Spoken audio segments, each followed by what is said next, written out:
Tidaklah Allah memberikan kepada kita ujian kecuali salah satu alasannya pengen menghapuskan dosa. Idza kathurat dzunubul 'abdi wa lam yakun lahu min 'amalin liyukaffira fabtalahu Allahu bil hazan liyukaffiraha.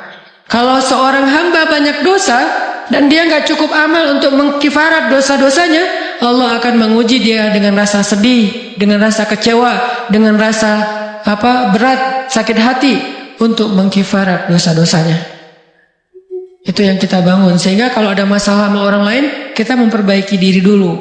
Bukan sibuk dengan kesalahan dia terus-menerus yang gak mau kita maafin. Misalnya ada teman kita nih, jadi clash sama kita. Hal pertama yang kita bangun, astagfirullahaladzim, saya banyak dosa nih. Tapi kan yang salah dia, ya. Tapi mungkin dia nggak akan mengatakan kalimat itu, nggak akan bersikap kayak gitu kalau kita nggak punya dosa. Allah sengaja mengutus dia untuk menguji kita lewat kata-katanya, lewat perilakunya, karena kita punya dosa. Jadi penyebab pertama diuji itu bukan teman kita yang salah, itu penyebab kedua. Memang dia salah, dan itu harus kita akui, realistis lah. Dia salah, dia nggak pas, dia nggak bijak, dia apa? Oke. Tapi yang mentakdirkan dia salah kepada kita, Allah Subhanahu wa taala. Kenapa Allah takdirkan gitu? Karena kita masih punya banyak dosa. Allah kirim kita ujian, bisa manusia, bisa alam, bisa dalam diri kita sendiri. Itu semuanya adalah cara Allah untuk menguji kita dan membersihkan dosa-dosa kita. Ini yang kita bangun pertama. Yang kedua, kata Nabi di dalam hadis Bukhari, "May yuridillahu bihi khairan", yang terkenal kan yufaqihu fiddin, itu yang terkenal. Ternyata ada dua modelnya. Ada may yuridillahu bihi khairan yufaqihu fiddin. Siapa yang Allah pengen kasih dia kebaikan agama, kebaikan, Allah akan buat dia mengerti halal dan haram. Itu berarti Allah sayang sama dia. Ini satu model hadis. Ada model yang kedua, mirip redaksinya. May yuridillahu bihi khairan yusib min. Hadis Bukhari. Siapa yang Allah pengen ngasih dia kebaikan, Allah uji. Hah? Kok gitu caranya? Ternyata kayak gitu rahasianya. May yuridillahu bihi khairan, may yuridillahu bihi khairan. Siapa yang Allah pengen ngasih dia kebaikan, Allah kasih dia musibah atau ujian. Kenapa bisa seperti itu, Ustaz? Fa inna ma'al usri yusra. Inna ma'al usri yusra. Seolah-olah Allah bilang di dalam ayat itu, kalau kalian mau dapat kemudahan, biasanya lewatnya kesusahan dulu. Kalau kalian pengen dapat keberuntungan, biasanya dapatnya kerugian dulu. Tapi keberuntungan dan kerugiannya pasti nggak sebanding. Keberuntungannya jauh lebih besar daripada kerugiannya. Kerugian itu kayak modal doang, DP. Jadi kalau kita mau dapat kejutan dari Allah, Allah kasih kita DP. DP-nya apa? Ujian. DP-nya musibah. DP-nya rasa nggak nyaman. Itu DP tuh. DP terhadap apa? DP dari Allah terhadap hadiah-hadiah besar yang Allah pengen ngasih ke kita setelahnya. Cuman banyak orang yang menolak DP ini. Tuh, sama kayak kita misalnya. Kalau kita mau ngasih dia hadiah, kita kasih dia kayak kejutan dulu. Dia lagi ulang tahun nih, disiram air dulu. Setelah itu dikasih hadiah-hadiah yang mahal. Rela nggak disiram air demi hadiah? Rela, udah siramin lagi aja. Kalau setelahnya ada hadiah, yang kita nggak rela, kalau setelah disiram disuruh bersih-bersih sendiri dan nggak dikasih apa-apa, kan nggak rela tuh. Berarti ini bab iman. Yakin nggak kalau Allah tetap ngasih hadiah? Kan sabar dan iman itu ternyata tahu aman, kembar.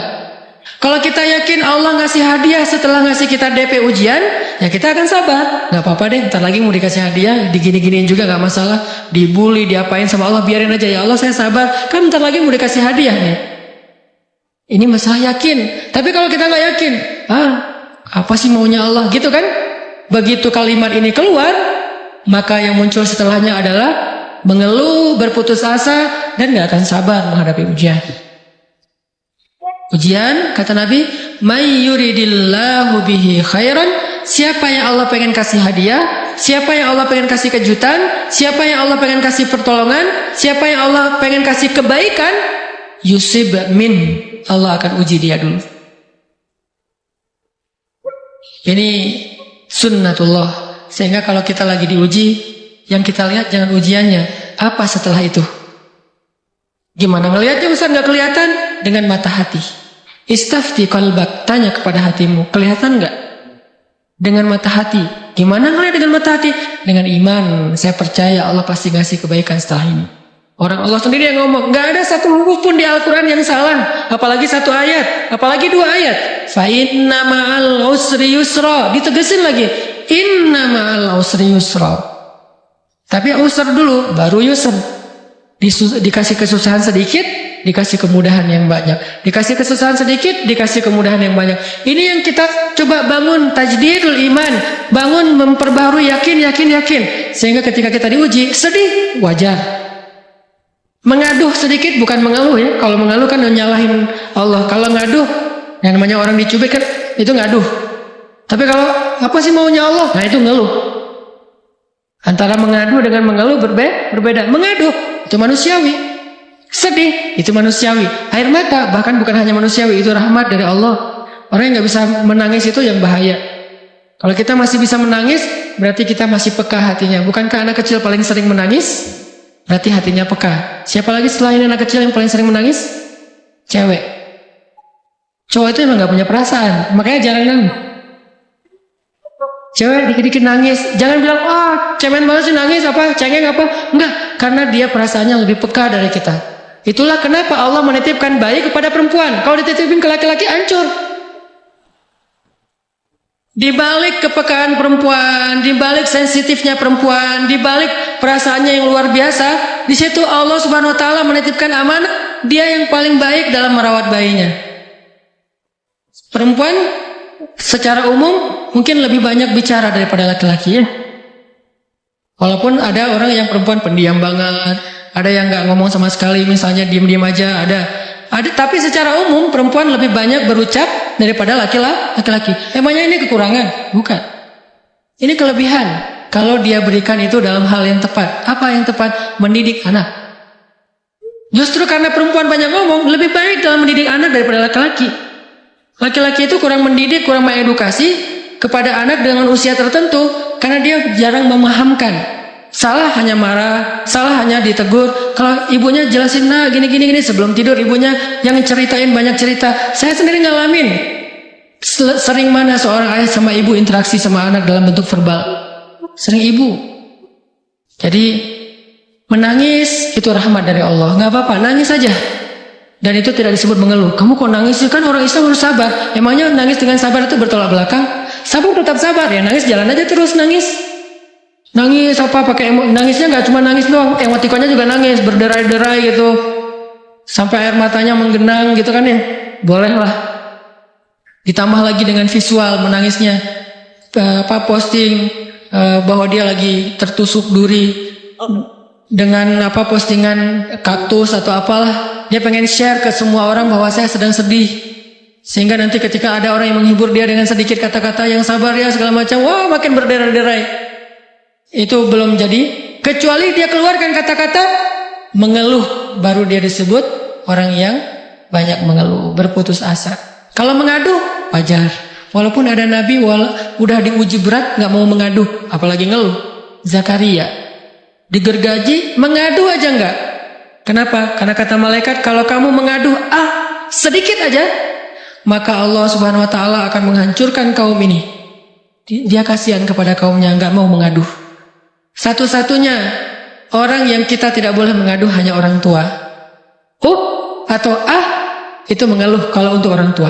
Kalau yang lain nggak disebut mengeluh. Kalau ke teman, malas nggak apa-apa. Jangan sering-sering tapi. Apaan sih? Ke teman boleh. Tapi ke orang tua, saja itu bukan lagi mengadu, itu sudah mengeluh. Khusus untuk orang tua. Kalau di antara manusia. Kalau kepada Allah dan Rasul, pastinya lebih dari itu. Ketika kita diam saja, tidak langsung beranjak sami'na wa ata'na labbaika ya rabbi wa sa'daik, nggak memenuhi panggilan Allah, itu sudah disebut bagian dari kufur ingkar. Tapi minimal kita mungkin masih mengaduh, kita masih menangis, kita masih lelah, kita masih merasa lemah. Setidaknya kita tidak mengeluh. Kenapa? Kita percaya Allah kalau mau ngasih hadiah kepada hambanya, DP-nya itu ujian. Dan yakinlah hadiahnya minimal 10 kali lipat lebih baik daripada ujian itu. Minimal, karena nggak ada amal soleh yang dibalas di bawah 10 kali lipat tuh nggak ada. Amal soleh, amal ya bukan niat, amal yang udah kita kerjakan minimal dibalas 10 kali lipat, minimal. Maksimalnya bighairi hisab, tanpa batas. Bighairi hisab, tanpa batas. Ada yang 700 kali lipat kayak sedekah, tapi tetap aja ayat sedekah di akhirnya ujung-ujungnya apa? Bighairi hisab juga kan? Berarti sedekah itu minimal dibalas 700 kali lipat, minimal. Kalau kita yakin, selalu syaratnya kalau kita yakin, dan saya nggak buktiin itu banget.